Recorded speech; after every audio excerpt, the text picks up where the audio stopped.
I never meant for it to happen. I never thought I'd be the type of person who would betray their partner. But life has a way of throwing you into situations where the lines blur, where mistakes seem like choices and choices feel like they're out of your control. That's how it happened at the company party.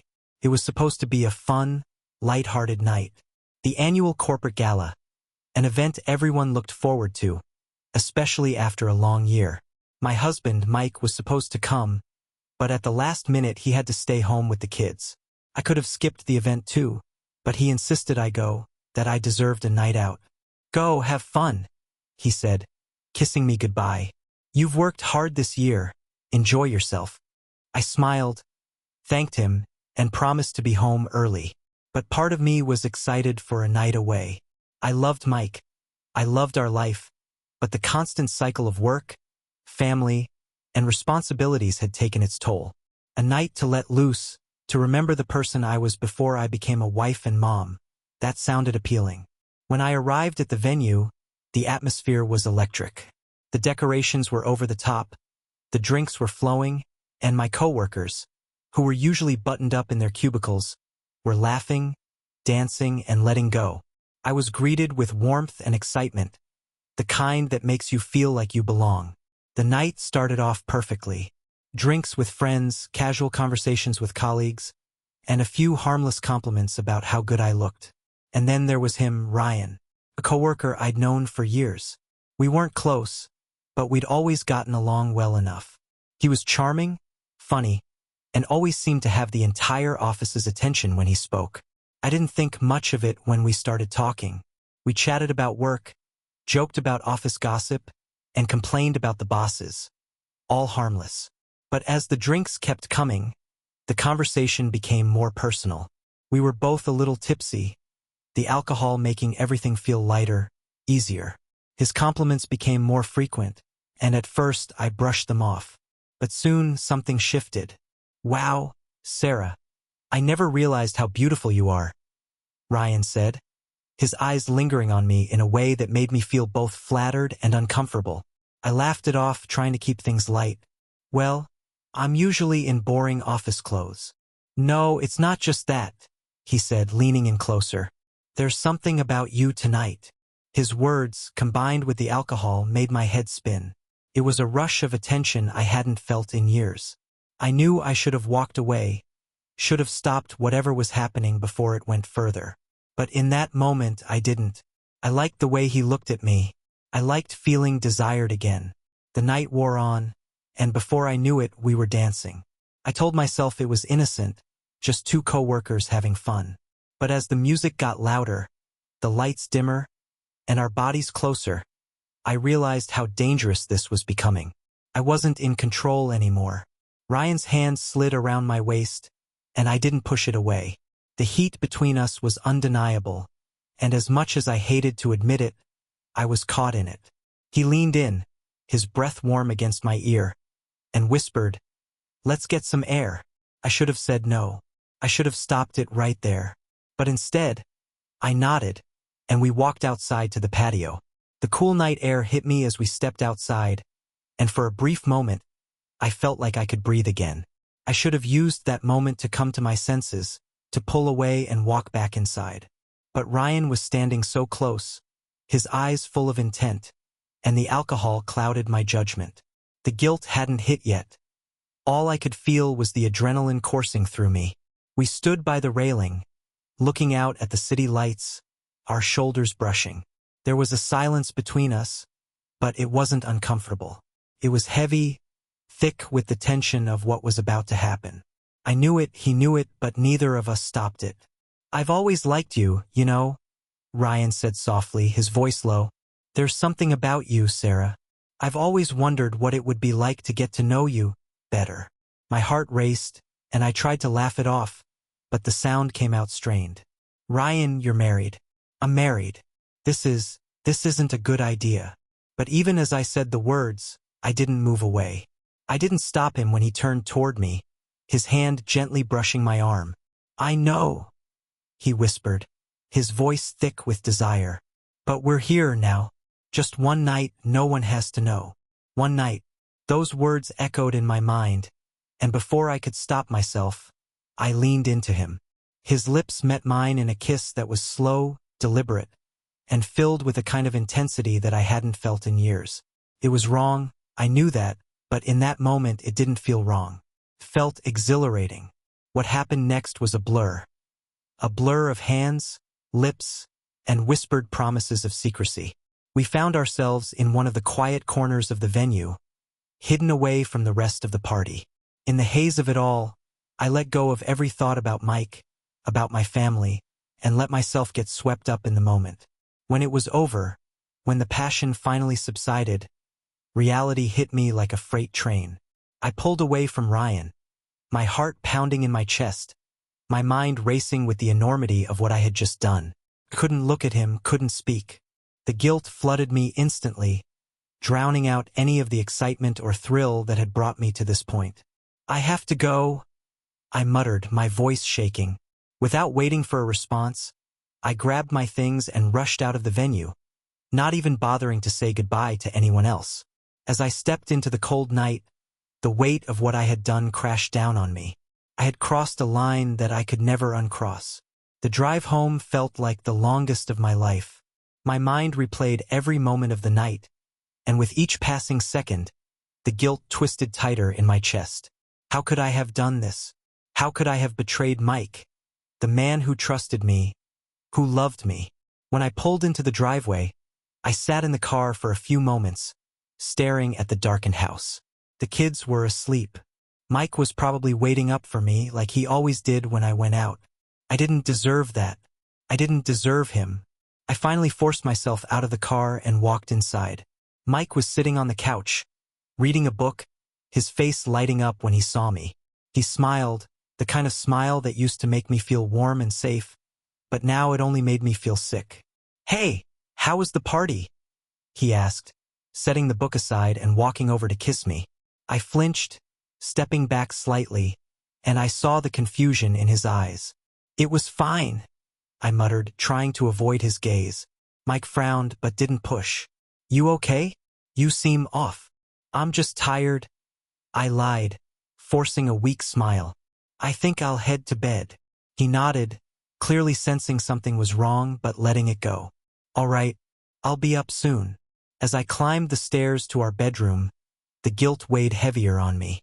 I couldn't shake the feeling that I had just thrown everything away. My marriage, my family, the life we had built together. All for one stupid, meaningless mistake. That night, I lay in bed, staring at the ceiling, unable to sleep. Every time I closed my eyes, I saw Ryan's face, felt his hands on me, and the guilt would twist tighter until I thought I might choke on it. I wanted to tell Mike the truth, to confess everything and beg for his forgiveness.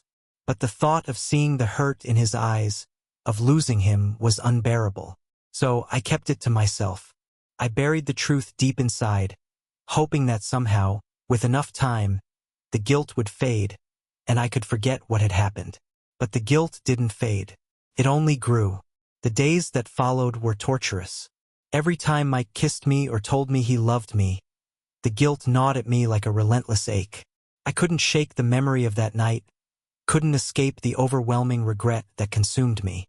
I felt like a stranger in my own home, constantly on edge, terrified that Mike would somehow figure out what I had done. Ryan, thankfully, didn't reach out. We saw each other at work, but it was always in passing, a quick nod or polite smile, as though nothing had ever happened. But the tension between us was palpable, and every time I saw him, I felt the weight of my betrayal crushing me all over again. I tried to act normal, to pretend like everything was fine, but Mike could tell something was off. He asked me about it a few times, his concern evident in his voice, but I always brushed it off, blaming stress or exhaustion. I knew he didn't believe me, but I couldn't bring myself to tell him the truth. I was too scared of what it would do to us, what it would do to him. One evening, as we sat together in the living room, Mike reached for my hand, his touch gentle but firm. "Sarah," he said softly, "I know something's been bothering you. You've been distant and I don't know why, but I just want you to know I'm here. Whatever it is, we can get through it." His words broke me. Tears filled my eyes, and I had to fight to keep from completely falling apart. I didn't deserve his kindness, his patience, his love. I had betrayed him in the worst possible way, and here he was, offering me understanding. "I'm fine," I whispered, my voice thick with emotion. "I'm just tired." Mike looked at me, his eyes filled with concern, but he didn't push any further. He simply pulled me into his arms and held me close, and I felt the guilt nearly suffocate me. That night, as I lay in bed next to him, I made a decision. I couldn't keep living like this, drowning in guilt and regret. I had to let it go. I had to bury the memory of that night and focus on what really mattered: my marriage, my family, the life Mike and I had built together. I had made a terrible mistake, but I wasn't going to let it destroy everything. I wasn't going to let it define me. From that moment on, I vowed to be the wife Mike deserved, to never let anything come between us again. I couldn't change the past, but I could control the future. And in the future, I would never make a mistake like that again. Making the decision to move on from that night was one thing, but actually living with it was something else entirely. Every day, I tried to focus on my marriage, to put all my energy into being the best wife I could be for Mike. I showered him with affection, planned little surprises for him, and tried to make up for the distance I had created. But no matter what I did, I couldn't shake the guilt. It haunted me. There were nights when I'd lie awake, staring at the ceiling, replaying every moment of that evening at the corporate party. I'd ask myself over and over, why? Why had I let it happen? Why hadn't I stopped it before it went too far? The more I thought about it, the more I realized how easy it had been to lose control in that moment, and that terrified me. Mike noticed the change in me. Despite my efforts to act normal, he could sense that something wasn't right. It wasn't just the guilt that was eating away at me. It was the fear that one day he would figure it out, that he would look at me and know what I had done. One night, as we were getting ready for bed, Mike came up behind me, wrapping his arms around my waist. He kissed my neck softly and whispered, "You've been distant lately. Are you sure everything's okay?" I froze for a moment, his warmth and affection making the guilt rise up like bile in my throat. I had no idea how he hadn't figured it out yet, how he hadn't seen right through me. But I couldn't confess. I couldn't bring myself to shatter the life we had built, not when I was trying so hard to move past it. "I'm fine," I whispered, trying to sound convincing. "I've just had a lot on my mind with work." He turned me around to face him, his hands gently holding my shoulders. "You know I'm here for you, right? Whatever it is, we can get through it together." I looked into his eyes, those kind, trusting eyes, and felt my heart break all over again. How could I have done this to him? How could I have betrayed someone who loved me so deeply? "I know," I whispered, tears welling up in my eyes. "I love you, Mike, more than anything." He smiled, pulling me into his arms. "I love you too." As he held me close, I told myself again that I could get through this. I could move on. I could be the wife Mike deserved, even if I didn't feel like I deserved him. But deep down, I knew the guilt wasn't going to just disappear. It was a part of me now, a shadow that followed me everywhere I went. Despite my efforts to move on, there was one person who kept dragging me back to that night: Ryan. At work, we kept our distance. It was as though we had made an unspoken agreement to pretend nothing had ever happened, to act like we were just co-workers. But every time I saw him, every time I passed him in the hallway or caught a glimpse of him in a meeting, I was reminded of what I had done. I hated the way my heart raced whenever I saw him, the way my mind flashed back to that night. I hated that I couldn't escape it, and I hated that, deep down, a part of me was still drawn to him. One afternoon, after a particularly stressful meeting, I found myself alone in the office break room, staring out the window and trying to calm my racing thoughts. Suddenly, I heard footsteps behind me, and before I could turn around, Ryan was there, standing next to me. "Hey," he said quietly. I froze, my body tense with a mixture of guilt and nerves. "Hey," I replied, my voice barely above a whisper. We stood there in silence for a moment, the tension between us thick and suffocating.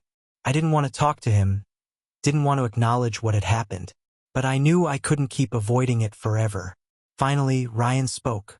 I've been thinking a lot about what happened at the party. My heart pounded in my chest, and I turned to face him, my voice shaking. Ryan, we shouldn't be talking about this. It was a mistake, and it should have never happened. He nodded, his expression serious. I know. I didn't mean for it to get out of hand either. But I can't stop thinking about it, and I can tell it's been weighing on you too. I felt a surge of frustration. Of course it's been weighing on me. I betrayed my husband, Ryan. I'm trying to move past it, to fix my marriage, and I don't need you reminding me of what I did. Ryan looked taken aback by my outburst, but he didn't back down. I'm not trying to make things harder for you, Sarah, but we can't pretend it didn't happen. I sighed, running a hand through my hair. I am trying to pretend it didn't happen. I want to forget it. I want to move on. Ryan's gaze softened, and he took a step closer, lowering his voice. I understand, but I think you're punishing yourself more than you need to. It happened. We made a mistake. But beating yourself up over it isn't going to make it go away. I swallowed hard, his words hitting me in a way I wasn't prepared for. Maybe you're right, I whispered, feeling the weight of the guilt settle over me again. But I have to live with what I did. I can't just forget. Ryan looked at me for a long moment, his expression unreadable. If you ever need to talk, you know where to find me. I didn't respond, couldn't. Instead, I turned and walked away, feeling the weight of our conversation hanging heavy in the air. As I walked back to my desk, I knew I couldn't let Ryan's words get to me. I had made a promise to myself to move on, to be the wife Mike deserved, and that was the only thing I needed to focus on. As the weeks went on, the pressure of keeping my secret began to take its toll. Every interaction with Mike felt like a test, like I was constantly waiting for him to figure out what I had done. My anxiety spiked every time we had a conversation, every time we shared a meal or went to bed together. It was as though I was living in a constant state of fear that Mike would look at me and know. I became more distant, despite my efforts to stay close to him. I'd catch myself pulling away when he tried to hold my hand, or zoning out when he talked about his day. I could see the confusion in his eyes, the concern. He was trying so hard to be patient with me, to understand what was going on, but I knew he couldn't understand. Not when I couldn't bring myself to tell him the truth. One night, it all came to a head. Mike and I were sitting at the dinner table, the kids already in bed, when he put his fork down and looked at me, his expression serious. Sarah, he began, his voice gentle but firm. I can't keep pretending like everything is okay. You've been acting different, and I don't know why, but it's scaring me. I don't want to lose you, but I feel like I already am. I froze, my heart pounding in my chest. This was it. This was the moment I had been dreading, the moment when he would confront me, when the weight of my guilt would come crashing down. I don't know what to say, I stammered, trying to hold back the tears that were already threatening to spill. Tell me the truth, Mike said quietly, his eyes filled with a mixture of pain and desperation. What's going on? What are you hiding from me? I felt like I was about to break, like the walls I had built to keep the truth hidden were crumbling before my eyes. I wanted to tell him. I wanted to confess everything, to unburden myself and beg for his forgiveness. But I couldn't do it. I couldn't bring myself to shatter his trust, to destroy the life we had built together. I'm just stressed, I lied, my voice trembling. Work has been overwhelming, and I guess it's been affecting me more than I realized. Mike didn't look convinced. Is that really it? I nodded, forcing a weak smile. Yeah, I'm sorry I've been distant. I'll try to do better. He stared at me for a long moment, and I could see the doubt in his eyes. But he didn't push any further. Instead, he reached across the table and took my hand. Okay, he said softly. I just want you to be okay. I love you, Sarah. The guilt surged through me like a tidal wave, and I felt my throat tighten with emotion. I love you too, I whispered. But the words felt hollow, weighed down by the secret I was still keeping. As we cleared the dishes and got ready for bed, I knew I had reached my breaking point. I couldn't keep living like this, trapped in a prison of my own making. Something had to change. But whether I could bring myself to tell Mike the truth, or whether I would let it eat me alive, was a decision I wasn't sure I was ready to make. The days after Mike's confrontation were some of the hardest I had ever experienced. The weight of my lie pressed down on me, suffocating any attempt at normalcy. I told myself that I could keep going like this, that I could push the guilt down far enough for it to disappear. But I was wrong. It was only getting worse. Mike had given me the space to open up, to be honest, and I had lied to him. Every moment we spent together now felt like I was betraying him all over again. Every smile he gave me, every time he said, "I love you," felt like a dagger to my chest. I had thought the guilt would fade with time. I had thought that, by keeping the affair a secret, I was protecting our marriage. But the truth was, I wasn't protecting anything. I was slowly destroying us from the inside.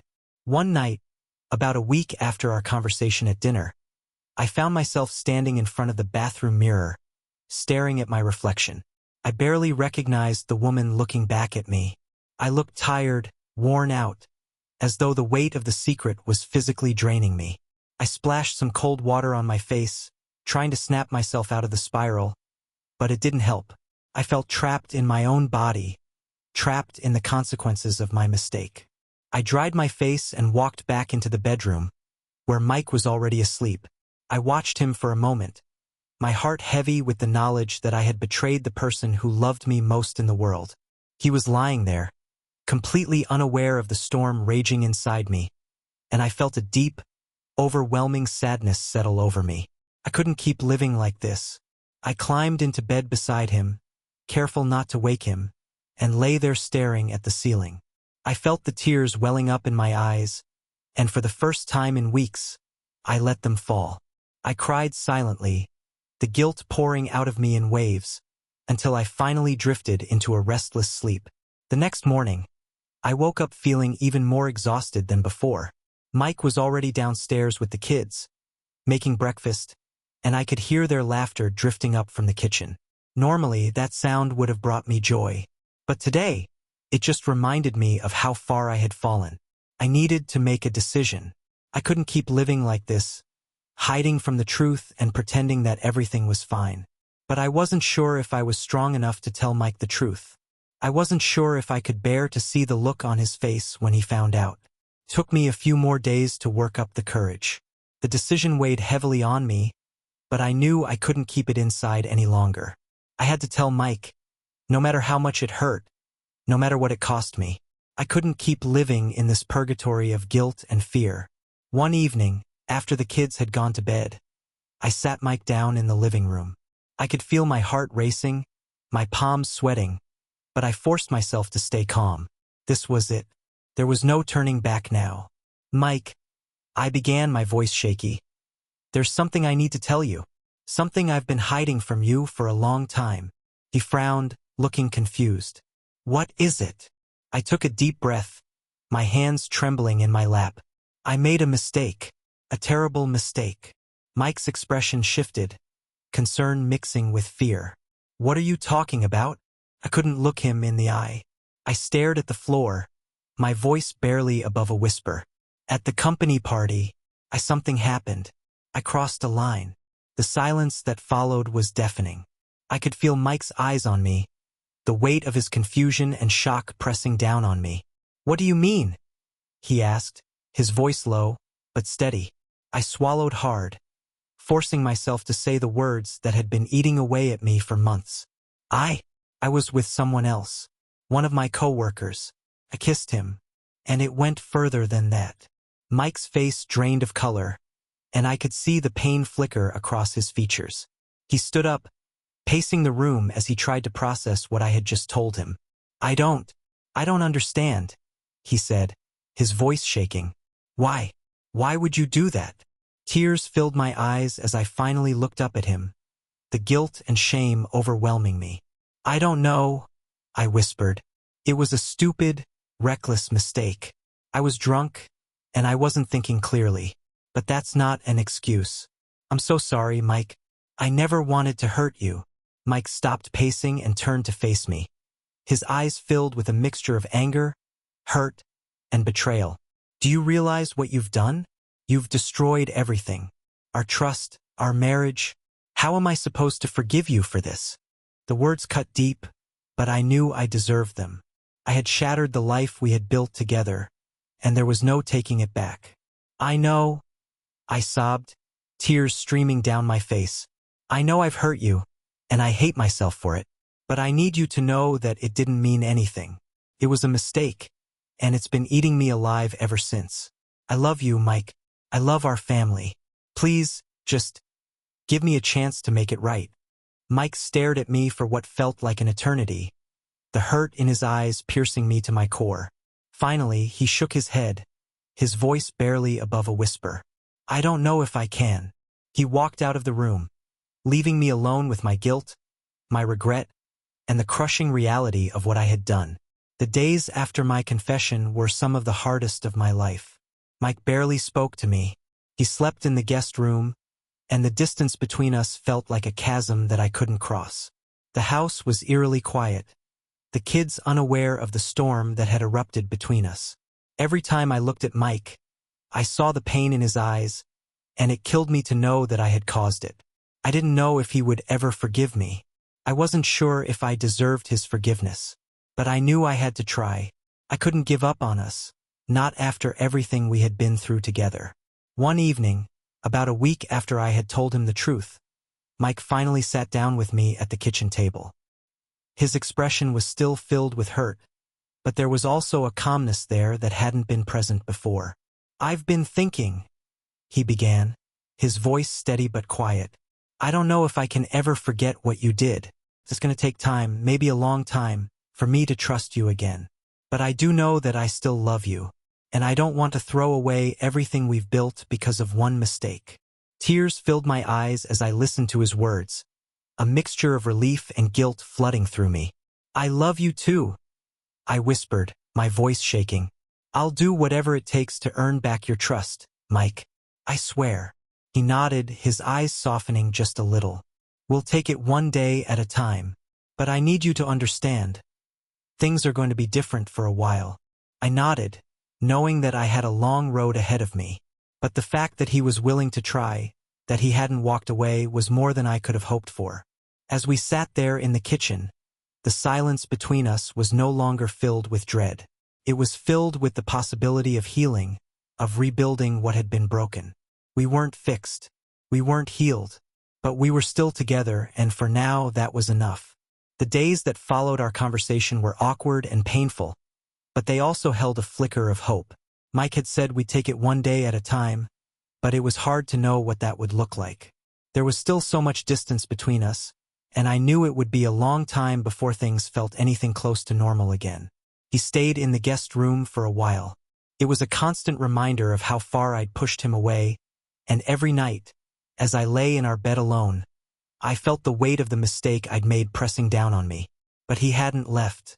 That mattered. He was still here, and for that I was grateful. We tried to resume normal life for the sake of the kids. We didn't fight in front of them. We didn't let them see how fragile everything had become between us.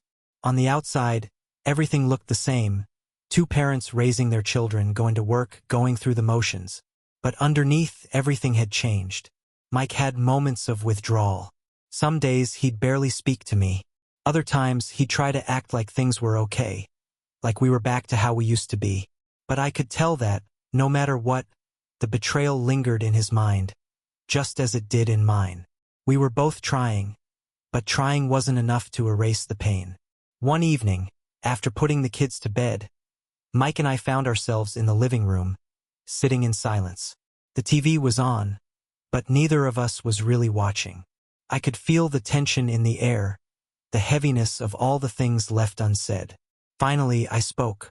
Mike, I know things aren't going to be easy for a long time, but I just want you to know that I'm willing to do whatever it takes to make things right. I'm not going to give up on us. He turned to look at me, his expression serious but not angry. I know you're sorry, Sarah, and I appreciate that you want to fix things. But right now, I'm still trying to figure out how to deal with all of this. You broke my trust, and that's not something I can just forget. His words stung, but I knew they were true. Trust wasn't something that could be rebuilt overnight. I understand, I said quietly. I'll be patient. I'll wait as long as you need. Mike nodded, and for the first time in days he reached for my hand. The gesture was small, but it felt monumental. It was a sign that, despite everything, there was still something between us worth saving. In the weeks that followed, Mike and I began to take small steps toward rebuilding trust. It wasn't easy, and there were days when it felt like we were barely making any progress. But we were both committed to trying.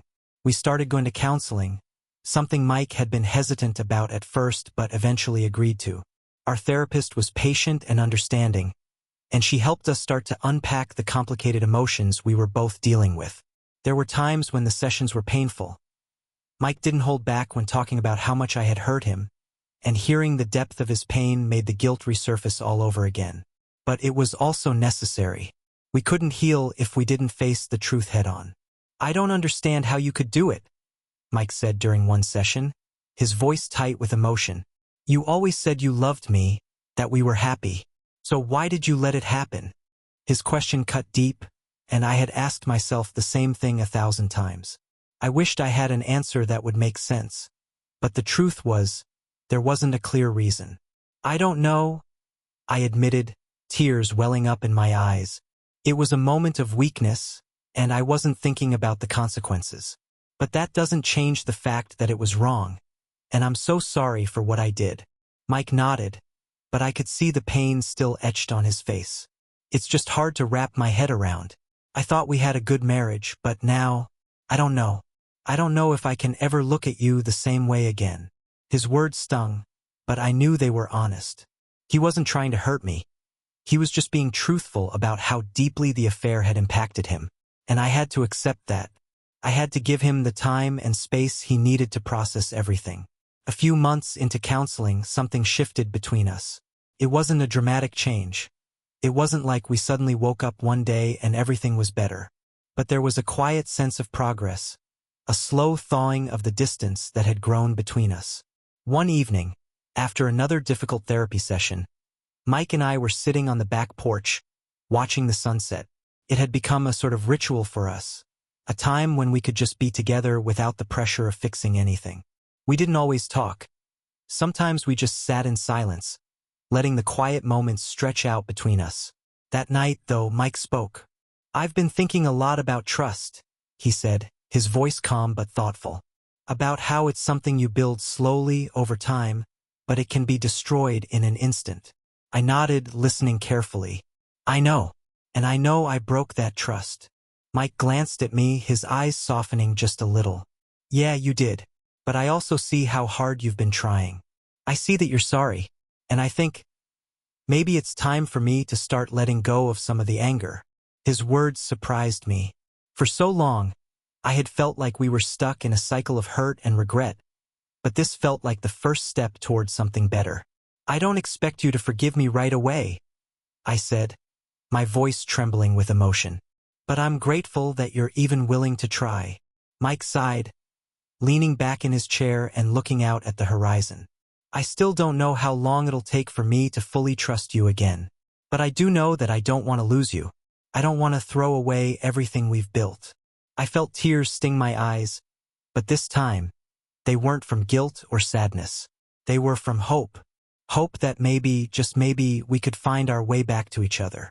The months that followed weren't perfect, but they were better. Mike and I had started to find a new rhythm, one built on honesty, patience, and a willingness to confront our feelings head-on. It wasn't always easy. There were still days when Mike would withdraw, when the hurt would resurface, and we'd have to work through it all over again. But we were getting better at navigating those moments together. We made a conscious effort to spend more time together. Real time, where we could focus on each other without distractions. We started going on date nights again, something we hadn't done in years. At first, it felt awkward, like we were trying to recapture something that had been lost. But over time, those moments began to feel more natural. We laughed again, talked about things other than the affair, and slowly, the tension between us started to fade. One evening, after a particularly good night out, Mike turned to me as we walked home and smiled. "I missed this," he said softly. I smiled back, feeling a warmth spread through me. "Me too." It wasn't a grand declaration of forgiveness, But it was something. It was progress. And in that moment, I realized that we were going to be okay. Maybe not today, maybe not tomorrow, but eventually. We were both willing to fight for our marriage, and that was what mattered.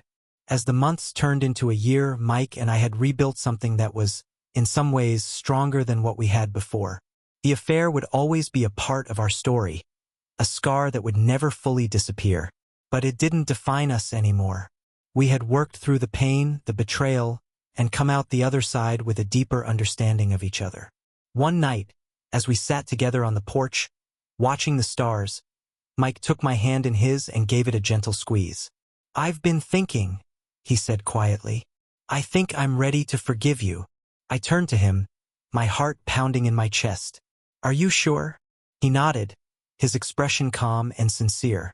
"Yeah, it's taken me a long time to get here, but I think holding on to the anger and the hurt isn't helping either of us. We've been through hell, but we've also worked hard to get back to where we are now. And I don't want to carry that burden anymore." Tears welled up in my eyes as I looked at him, overwhelmed with gratitude and love. "Thank you," I whispered, my voice thick with emotion. "I can't tell you how much that means to me." Mike smiled, and for the first time in a long time, I saw the man I had fallen in love with all those years ago. The man who had stood by me, even when I didn't deserve it. The man who had chosen to forgive, even when it would have been easier to walk away. "I love you, Sarah," he said softly. "I love you too," I replied, my heart full. And as we sat there under the stars, hand in hand, I knew that we had turned a corner. We weren't the same people we had been before the affair, but we were something new, something stronger. It wasn't a perfect story, but it was our story. And that was enough. Though Mike's forgiveness was something I had longed for, something I wasn't sure I would ever get, it was the first step in truly healing our relationship. However, even with Mike's words of forgiveness, I realized there was still another hurdle I hadn't yet crossed: forgiving myself. Mike and I had worked hard over the past year to rebuild our marriage, and though it had taken time, we had managed to rediscover some of the closeness that we'd lost. But the weight of what I had done still lingered in my own heart. It was one thing for Mike to forgive me, but another thing entirely for me to let go of the guilt that had consumed me for so long. One afternoon, while cleaning out some old boxes in the attic, I came across a photo album from when Mike and I had first started dating. The pictures were filled with the joy and excitement of new love. Road trips, beach days, dinners with friends. Flipping through those pages felt like stepping into a time machine, back to when everything was simpler, back before life had gotten so complicated. I stared at one photo in particular, a picture of us at the beach, laughing as the waves crashed at our feet. I barely recognized the carefree woman in the photo. She didn't carry the burdens I had carried in the last year, didn't know what it was like to nearly lose everything because of a single mistake. Tears filled my eyes as I closed the album. I missed that version of myself, the one who hadn't yet made a terrible decision that would haunt her for years. But I couldn't go back to being her. I had to figure out how to live with who I was now, the woman who had made mistakes, but also the woman who was learning from them, growing from them. That night, I sat down with Mike after the kids had gone to bed. We were sitting on the couch, the TV on in the background, but neither of us was paying much attention. I turned to him, my heart heavy with the need to say something that had been building inside me for a long time. "I've been thinking a lot about forgiveness lately," I said quietly. Mike looked at me, his eyes filled with curiosity but also understanding. "What about it?" "I know you've forgiven me," I began, my voice trembling slightly, "and I'm so grateful for that. But I'm still struggling to forgive myself. I've been carrying so much guilt, and it's like I don't know how to let go of it." Mike's expression softened as he listened. "You've been really hard on yourself, Sarah. I understand why, but you've also done everything you can to make things right. You're not the same person who made that mistake." I nodded, tears welling up in my eyes. "I know, but it's hard. I hurt you so deeply, and I feel like I don't deserve to move on from it." Mike reached for my hand, squeezing it gently. "You do deserve it. You've been punishing yourself for so long, but at some point you have to let go.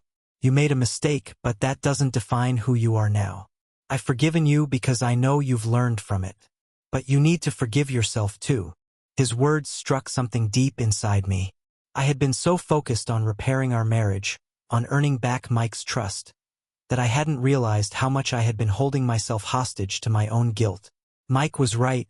I couldn't keep punishing myself forever. I had to learn how to let go. For the first time in a long time, I felt a sense of peace start to settle over me. It wasn't complete, and I knew I still had work to do, but I was ready to start forgiving myself. As the months passed, things between Mike and me continued to improve. We had settled into a new normal, one that was built on honesty, communication, and a deeper understanding of each other. The affair had been a turning point for us, a breaking point, but also a moment of transformation. It had forced us to confront the things we had been ignoring in our relationship, the cracks that had formed long before the affair ever happened. We continued going to counseling, not because we were still struggling, but because we had found it helpful to keep the lines of communication open. It became less about healing from the affair and more about maintaining the closeness we had rediscovered. We didn't want to fall back into old habits, into the kind of complacency that had allowed us to drift apart in the first place. One evening, after a particularly productive counseling session, Mike and I went out to dinner. It felt like a celebration of how far we had come, of the progress we had made. As we sat at the table, laughing and talking, I realized that I hadn't felt this light in years. There was still work to be done, of course. Relationships are never easy, and marriage requires constant effort. But for the first time in a long time, I felt hopeful about the future. At one point during the dinner, Mike looked at me with a smile that made my heart flutter, the same way it had when we had first started dating. "I'm proud of us," he said, reaching across the table to take my hand. I didn't know if we'd ever get back to this place, but here we are.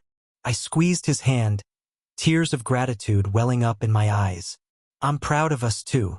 We've been through so much, but we didn't give up." He smiled, and for a moment, we just sat there in silence, holding hands, soaking in the peace that had finally settled between us. As time went on, I realized that Mike and I had built something new. Our marriage wasn't the same as it had been before the affair, but in many ways it was stronger. We had been forced to rebuild from the ground up, to tear down the walls that had come between us and create a new foundation.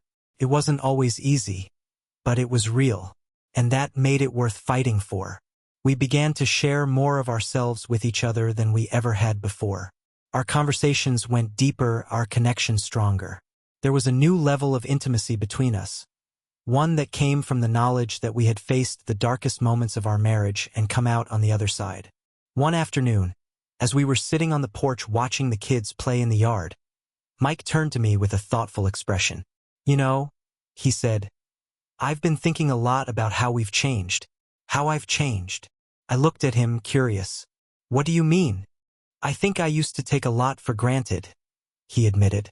"I didn't always appreciate what we had, and I didn't realize how easy it was to let things slip away. But now, after everything, I feel like I see things more clearly. I don't want to take you for granted anymore. I want us to keep growing, to keep working at this." His words touched me deeply. It was the kind of conversation we hadn't had in the early years of our marriage, back when we assumed everything would just work out on its own. But we knew better now. We knew that love wasn't enough to keep a marriage strong. It required effort, intention, and a willingness to face the hard stuff together. "I feel the same way," I said, smiling softly. "We've learned a lot, and I think that's what's made us stronger." He nodded, pulling me into his arms as we watched the sunset together. The future was uncertain, as it always is, but for the first time in a long time, I felt ready to face whatever came next. Together, we had rebuilt something beautiful, something lasting. And no matter what challenges lay ahead, I knew we would face them side by side. There were still moments when the memory of the affair would creep into my mind, moments of guilt, of regret. But they were fleeting now. They no longer held the same power over me as they once had. I had done the work, and I was continuing to do the work, to heal not just my marriage but myself. Mike and I talked about it occasionally, but not in the way we used to. It wasn't a source of pain anymore, but rather a reminder of how far we had come. We didn't dwell on it, We didn't let it define us. Instead, we focused on the future, on the life we were building together one step at a time. One evening, as we sat together in the living room, Mike turned to me with a small smile. "You know, I've been thinking," he said, his tone light. "Maybe it's time we take a vacation. Just the two of us." I laughed, the idea of a getaway sounding like exactly what we needed. "A vacation, huh? Where would we go?" He shrugged, his smile widening. "Anywhere. Somewhere warm. Somewhere we can just relax and be together." I grinned, leaning into him. "I like the sound of that." As we talked about possible destinations, I felt a sense of excitement bubbling up inside me. It wasn't just about the trip. It was about the fact that we were in a place where we could look forward to the future with joy, with hope. The affair was behind us now. It was a part of our story, but it wasn't the whole story. We had written new chapters since then. Chapters filled with love, growth, and forgiveness. And as we planned our vacation, I realized that I had finally let go of the past. I had forgiven myself just as Mike had forgiven me. We had both learned that love wasn't just about the good times. It was about staying when things got hard, about choosing each other even when it would have been easier to walk away. We had chosen each other, and that was the greatest gift of all.